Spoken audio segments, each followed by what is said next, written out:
Today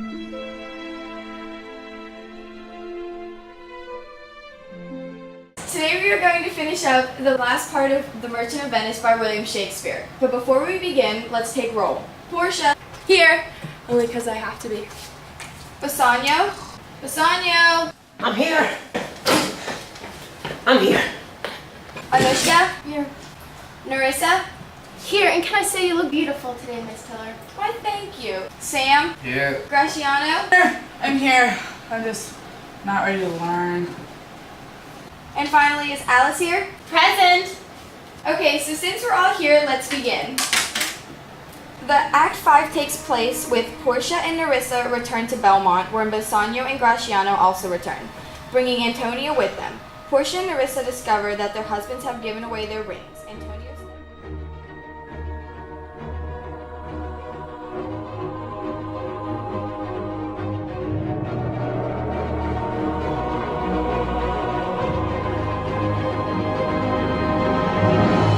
That light we see is burning in my hall.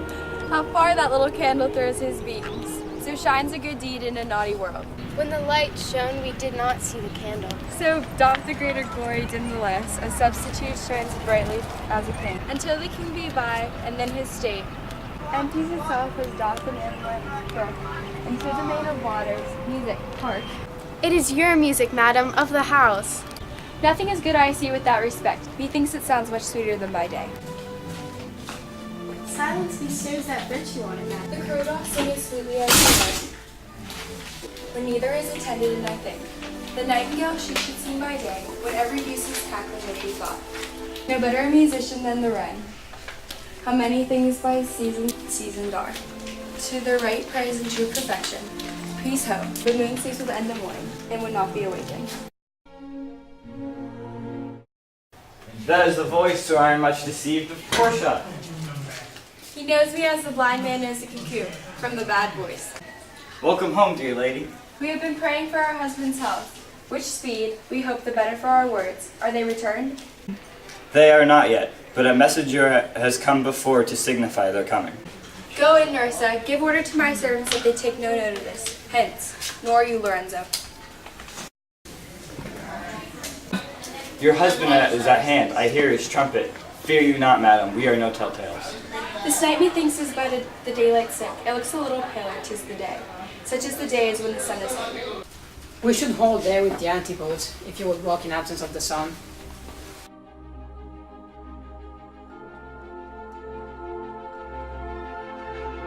Let me give light, but let me not be light. For a light wife doth make a heavy husband, and never be Bassanio, so for me. But God sort all. You're welcome home, my lord. I thank you, madam. This is the man. This is Antonio, to whom I am so infinitely bound.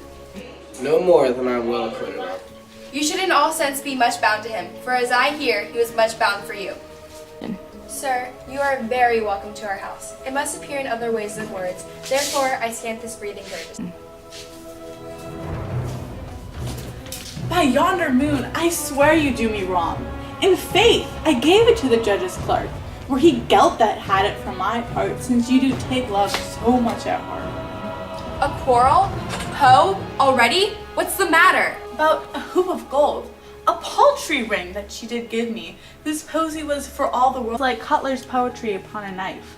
Love me or leave me not. What talk you of the posy or the value? You swore to me that when I did give it to you, that you would wear it till your hour of death, and that it should lie with you in your grave. Though not for me, yet for your vehement oaths, and you should have been respective and kept it for me. Give it to a judge's clerk.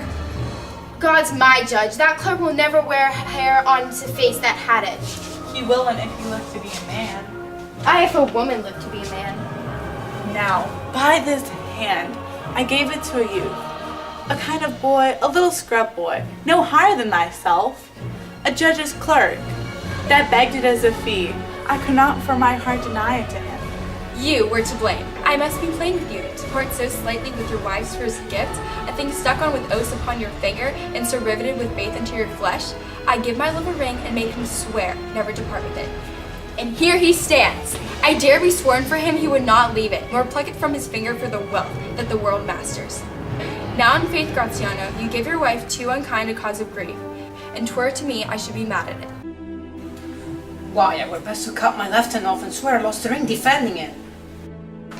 My lord Bassanio, he gave his ring away unto the judge that begged it, and indeed deserved it too. And then his boy, his clerk, that took some pains in writing, he begged mine, and indeed neither man nor master will take aught but the 2 rings.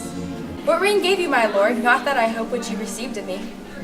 If I could add a lion to a fault, I would deny it. But you see my finger have knocked the ring upon it. It is gone.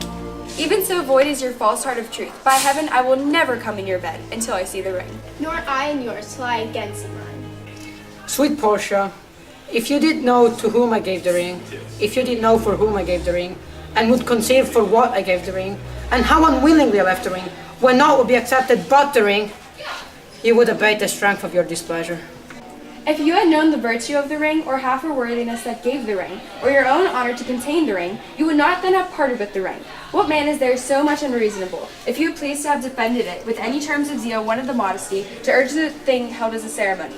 Nurse teaches me what to believe. I'll die for it, but some woman had the ring. No, by my honor, madam, by my soul. No woman had it, but a civil doctor, which did deny 3,000 ducats of me, and begged the ring. The which I did deny him, and suffer him to go displeased away. Even he that did uphold the very life of my sweet friend. What should I say, sweet lady?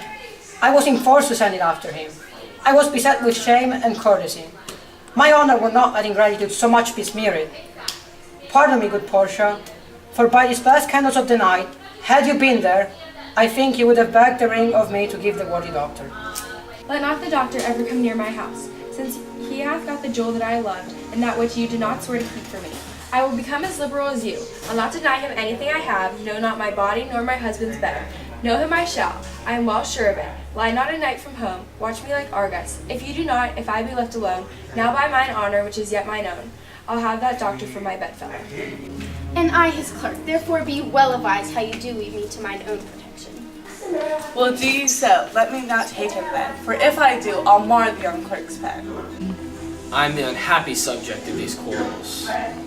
Sir, grieve not you. You are welcome notwithstanding. Portia, pardon me this enforced wrong, and in the hearing of these many friends, I swear to thee, even by thine own fair eyes, wherein I see myself. Mark you but that, in both my eyes he doubly sees himself, and each eye one, swear by your double self, and there's an oath of credit.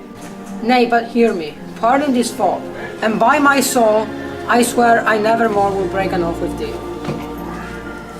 I once did lend my body for his wealth, which, but for him that had your husband's ring, had quite miscarried.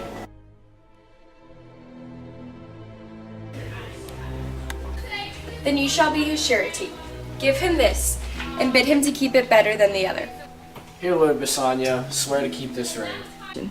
By heaven, it is the same I gave the doctor. I had it of him. Pardon me, Bassanio, for by this ring the doctor lay with me. And pardon me, my gentle Graziano, for that same scrub boy, the doctor's clerk, and Leo this last night did lie with me. Why, this is like the mending of highways in summer, when ways are fair enough. What are we, cuckolds, ere we have deserved it? Speak not so grossly. You are all amazed. Here is a letter. Read it at your leisure. It comes from Padua, from Valeria. There you should find Portia was the doctor, Nerissa there her clerk. Lorenzo here shall witness I sent forth as soon as you, and even but now returned, I have not yet entered my house. Antonio, you are welcome, and I have better news in store for you than you expect. And seal this letter soon. There you should find 3 of your argosies are richly come to this harbor suddenly. You shall know by what strange accident I chance this letter. I am dumb. Were you the doctor and I you not? Were you the clerk that is to make me a cuckold? I, but the clerk that never means to do it until he lives on. Sweet doctor, you shall be my bedfellow. When I am absent, then lie with my wife. Sweet lady, you have given me life and living. For here I read, certain that my ships are safely come to Rome. How now, Lorenzo? My clerk hath some good comforts too for you. I won't do it. I, and I'll give them him without fee. There do I give to you and Jessica, from the rich due a special deed of gift, and after his death, of all he dies possessed of. It is almost morning, and yet I am sure you are not satisfied with these events at full. Let us go in, and charge us thereupon interrogatories, and we will answer all things faithfully. Let it be so. The first interrogatory that my Nerissa shall be sworn on is, whether till the next night she had rather stay, or go to bed now, being 2 hours a day. But would the day come I should wish it dark that I was couching with the doctor's clerk. Well, while I'll live, I'll fear no other thing so sore as keeping safe Nerissa's ring. Alice, wake up! But wait, I have to find out what happened to them. What happens to who? Bassanio, Nerissa, Graciano, and Portia. We finished. Oh, I do remember. I want you to read all this in.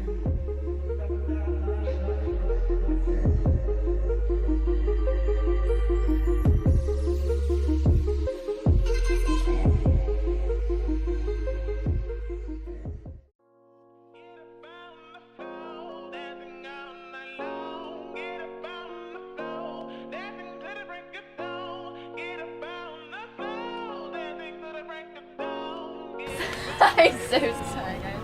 I'm so sorry. I'm so sorry. Oh my gosh, I'm so sorry. I'm sorry. Sorry. Gosh, I'm so sorry. Gosh, I'm so sorry. Sorry. I'm so sorry. I'm so sorry. I'm so sorry. I'm so sorry. I'm so sorry. Now don't worry, Portia. Calm down. And a very happy birthday to you. I'm late, but I'm here.